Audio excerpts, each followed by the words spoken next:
আসলে imperial hospital NICU একটি অত্যন্ত specialised area.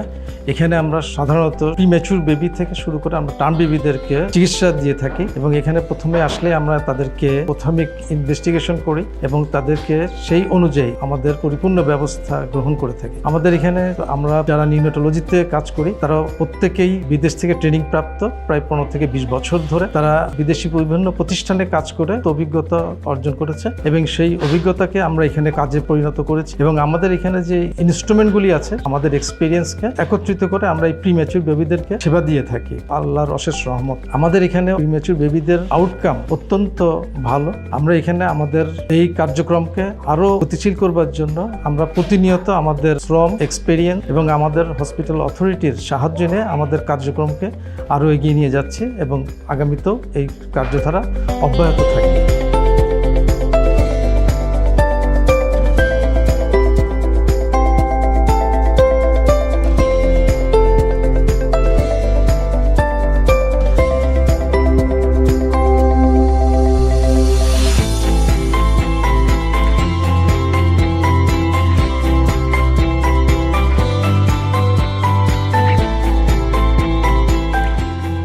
Apollo imperial hospital NICU এবং পিআইসিইউ প্রথম থেকেই চেষ্টা করেছে উন্নত দেশের সেবা দেওয়ার জন্য। আমরা চেষ্টা করেছি উন্নত বিশ্বের যে ধরনের সেবা এনআইসিইউ এবং পিআইসিইউতে থাকে সেই সেবা এখানে দেওয়া হচ্ছে। তার জন্য প্রয়োজনীয় যে যন্ত্রপাতি, টেকনোলজি, স্কিল ম্যান পাওয়ার সবই আমরা এখানে ব্যবস্থা করেছি যেন একটা প্রিমেচুর বাচ্চা যে সে 26 সপ্তাহ পরে জন্ম নেওয়া যে কোনো বাচ্চা এখানে এসে যেন তার সর্বোচ্চ চিকিৎসাটা পেতে পারে। এই লক্ষ্যেই আমরা একটা টিম নিয়ে আজকে কাজ করছি গত 5 বছর ধরে। আমরা সফলতার সাথে প্রায় 1000 বাচ্চাকে আমরা বিভিন্ন হসপিটাল থেকে ক্রিটিক্যাল বেবি হিসেবে ট্রান্সপোর্ট করেছি এবং এর মধ্যে প্রায় 70 থেকে 80% সাফল্যের সাথে তারা সার্ভাইভ করে এখান থেকে চলে গেছে।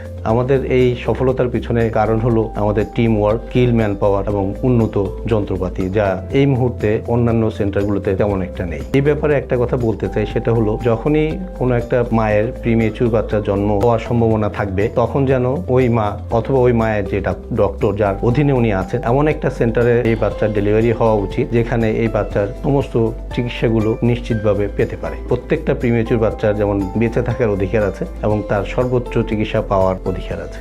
ধন্যবাদ।